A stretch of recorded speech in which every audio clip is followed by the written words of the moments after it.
But this is the first story I wrote after I sort of moved away from writing for a little while and then came back to it. Sort of this story just kind of like spilled out of me, like I hadn't written in ages, and then I kind of, some kernel of it happened, and then it sort of, over the course of almost 2 years, I sort of put it together. And this was the first standalone zine that I illustrated, and it's called Frostbitten.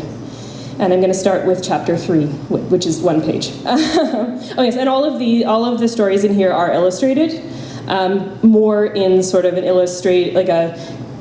it's not for children, but it's sort of more in a picture book style than it is in a graphic novel style, which you can see with the copies over there. So yeah, so Frostbitten.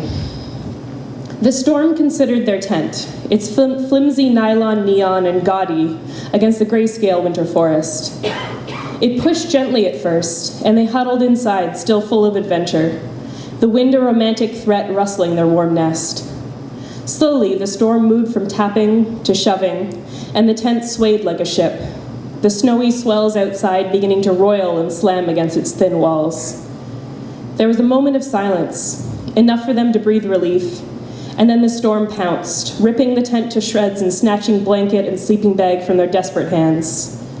Screaming in their faces, it sent them running, struggling through the deep snow and past snarls of pointed branches, driving them apart in a confusion of whirling snow and thick shadow. He fell first, his boots soaked by a hidden stream and frozen into hobbling weights, his skin lacerated by the slashing trees. She ran on for a while, no longer feeling except for the gasping panic bashing against her ribs. When she fell, it was into deep, feathery snow, and she imagined a duvet wrapping around her numb body, cushioning her collapse. She readied herself for sleep, but as she began to slip, a twang in her toe pulled her back. Something was standing over her, silhouetted against the dark trees. She tried to lift her head, open her eyes fully, and see the thing, but the bitter cold of the snow in which she lay had frozen her. Eyes closed, she imagined claws, the tearing of sharp teeth, the end of things. Instead, there was a gentle tug, first on her left arm and then on each limb in turn. Methodically, the thing moved around her, inspecting each finger and pulling off her boots to flick at her toes. The sensation stopped for a moment, and she thought it had left her alone. But after a moment, the pulling started again. This time, the thing concentrated on her left arm until, with the faint sound of cloth ripping, her arm tore away from her body. It repeated the action with the other 3 limbs, leaving a hot pain in their place, until some sort of liquid was applied to her shoulders and hips, its sting giving way to a glorious numbness. Through these feelings she floated, stuck still and blind as the thing worked. Something was held against her shoulder joint, coarse hair prickling her skin. After shuffling readjustments, the stitching began. It worked clockwise, giving each new limb a sharp tug when the sewing was done. She awoke amongst the crisp crackle of dried leaves, the air close and moss damp. Dragging her eyelids open, she lifted her new arms, stiff but surprisingly functional, turning and touching and wondering at their strangeness. Once convinced of the limb's attachment to her body, she sat up gingerly and repeated the inspection process on her legs, unable to wrap her mind around the strangeness of her transformation. For days she curled alone in the cave, hunger and thirst clamoring for attention. One morning, as the first tendrils of light unfurled at the cave's mouth, she had a thought apart from the streams of confusion and despair in which she'd be wallowing. This thought was pointed, bright as a fleck of mica in a dull gray rock, and commanding. It came from outside her and told her what she was now, that she had been chosen to tend the forest, to help them keep it lonely and tangled and wild. The thought repeated itself until she claimed to understand, but refused to answer when she asked why. She did not realize her nose was black until that first spring, when a glance into a thawing pond left her gazing horrified at its bluish boot-black sheen. It was after the thaw, too, when she found him, slumped stiffly against the roots of a tree. His skin was faintly blue and bloomed with bruises and streaks of long-dried blood. She wanted to do something, lay him down on a patch of soft moss, or somehow bury him, but she was told the forest would take care of the body. The next time she passed the tree, he was gone, a blue scrap of his polyester coat fluttering from a snag on the trunk. So yes, that was just sort of a chunk of the middle of the story. You can catch the beginning and the end in those copies over there. So the stories in this book vary between sort of very, very short prose stories and then sort of somewhere in between microfiction and poetry. They kind of sort of sit in weird little interstitial areas between those things. So the next one I'm going to read is one of those sort of prose poem kind of things, if I can find it. And it was inspired by, my parents have a cottage up on Georgian Bay, and every spring we get to the island. We haven't been there all winter, and there are always sort of fascinating things that have washed up on the shore over the winter. And in this case, the complete skeleton of a deer had washed up. And and it sort of still had some sort of rawhide skin on it from sort of sitting out and being exposed to the elements. So at the end of the season, I buried it in the swamp in the middle of the island in hopes that, because I don't have the stomach to actually boil the bones to get I like bones, but I don't want to deal with any of the gushy stuff. So I buried it in the swamp, hoping the acid of the swamp would take the last little bits of skin away. And over the winter, I had a dream that turned into this poem story thing. Under the moss, what was once a deer waits. It was buried in the autumn, left to slough off the last scraps of rawhide skin amongst earth and scrabbling insects, to become bones stained amber, lying jumbled. Through the winter, the skeleton is still, bones shedding and skull emptying until it is clean, fleshless and free. Soon after the first thaw, a centipede runs, tickling down its spine, and the once deer remembers. The jumbled pile of bones shifts, clacking. A femur moves, slithering through spring mud and clicking into a hip socket as vertebrae fall into line.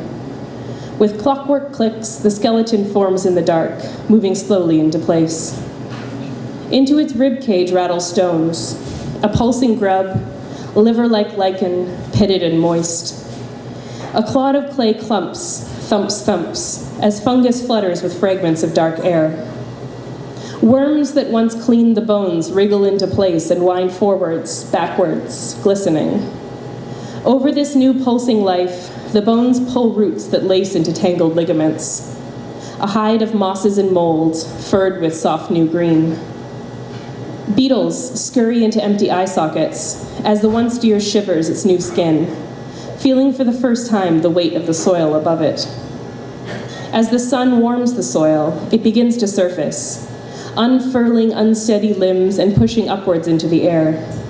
A shuddered breath brings cool, dark air into the spores of its lungs. The lake breeze that winds amongst the trees scuttles over the once deer's mossy fur as it wanders slowly into the woods, sharp hooves picking gingerly through a winter's worth of rotting leaves. As it moves, beasts of flesh and blood skitter and flutter, afraid of this shambling creature that smells of earth and rot. Birds screech and dive angrily, driving the once deer deeper, where the woods are dim and silent, into a clearing scattered with the remains of fallen logs and moss. Days pass until the once deer leaves its clearing, the animals and birds now preoccupied with spring, too preoccupied to bother with the weird form slouching through the undergrowth, pressing its muzzle into pillows of soft moss and exploring the sweetness of slowly unfurling buds, trying to remember. The ice has been gone for weeks when a new sound filters through the trees, a roaring buzz growing louder, followed by strange chatterings unlike those of the flittering birds. From the edge of the woods, the once deer watches. And then I'm gonna go some pages back. And this is the most poemy piece, which I figured was appropriate to read for the poemy gathering. And it is based on the true story of the time a bat got into our apartment.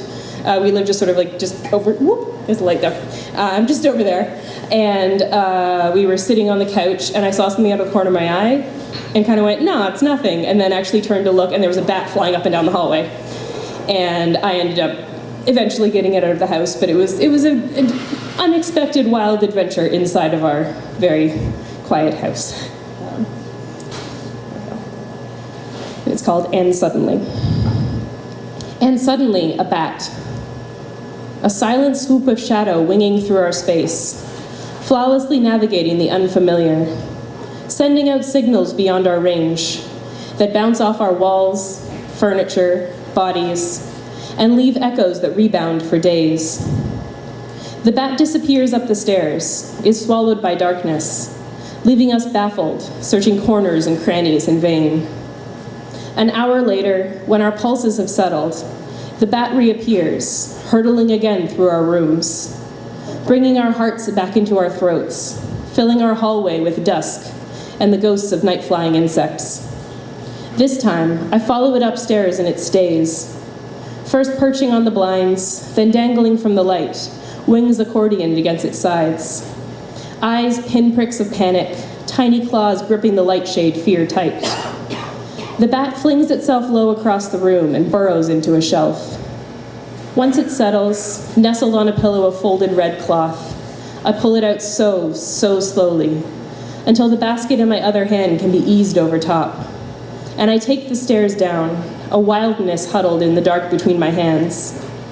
Outside, I place the basket on our patio table, then lift it off, stepping back to let the bat find its way up and out into the star-pricked sky. Inside, a wildness now seeps from our walls, brushed there by the leather wings that painted the shadows of trees and suggestions of moths that flutter in the corners of our eyes. Now light filters through new green leaves and pools on the floor. And suddenly, a bat, a small soundless skimming across the leaf-littered floor. So those are the pieces from this one. And I'm going to read just a little chunk from my new story, which is going to be sort of the, not a sequel to Ghostwater Kiss, because Ghostwater Kiss is a stack of 8 mostly unrelated stories, but it's the spiritual follow-up to. And the basic plot of it, it follows a woman from childhood to about, I guess, probably my age. And it's basically she is haunted by the skeletons of animals that come to her and ask her for help, sort of. So I'm going to read a little chunk from the very, very beginning. This is the beginning of the story and a few little chunks after that. This is where the story started. This image came to me very clearly. Did anyone else grow up in Toronto and go to the old ROM dinosaur exhibit? Which was, so there was the room that was like a black room with the marine reptile skeletons, and it scared and amazed me as a child. It was my favorite thing, and I'm so sad it's gone. So this started with, it was a little sort of micro piece about how I felt in that room, and it kind of turned into a 12,000 word story unexpectedly. So that's going to happen in 2021. That's the goal for the release date is May 2021, hopefully. I just do all the art now. Anyways, so this is, the tentative title of the book is Bones at the Center of Everything, but that could change. The first time it happened, Leah was young, standing in a black room with ripples of watery light projected on its walls. The light waves bent at the corners, breaking the illusion of deep-sea darkness, but she was still afraid, peeking sidelong at the skeletons suspended overhead. Hanging from invisible wires, the bones slanted at swimming angles above her, their ribs sharp as teeth. The light from the whirring projector played over their hollow bodies, suggesting subtle life, stopping her in a breath-holding moment of sureness. Yes, that one twitched a flipper. Yes, the other rolled a spoked eyebone in its moon crater socket. The movement, an orbit of recognition, swung directly at her small body. She stood still, breath held as if she really was underwater, and the insistent ticking of the projector became sonar cast from the massive skulls, each sound wave burrowing down to her own hidden bones before bouncing back, filling the empty brain cases above her with her shape, her height, the tremble of her hands held tense at her sides. She left the museum with her head humming, hardly listening to her parents, hearing the grinding of huge teeth and the sound of the subway train's wheels against the rail, the clatter of skeletons awakening, shifting their bones, in the clicking of heels on the subway station tile. That night, as she fell asleep, she imagined screws loosening and pulling from the ceiling, cables dragging across the floor in the wake of the undulating bones. In her dream, she heard the rhythmic thudding of vertebrae as the great beast sailed away from the museum, leaving their room empty except for the shimmering wavelets of light traveling across the black walls. Later, the security guard will whistle past the door without seeing its acid lake emptiness, the void where the great bones had been. The next night, the dream shifted, and she watched the skeletons swimming over the city, their teeth tearing shreds of filmy vapor from the clouds, the phalanges of their paddles slicing the wind into whistling ribbons of air.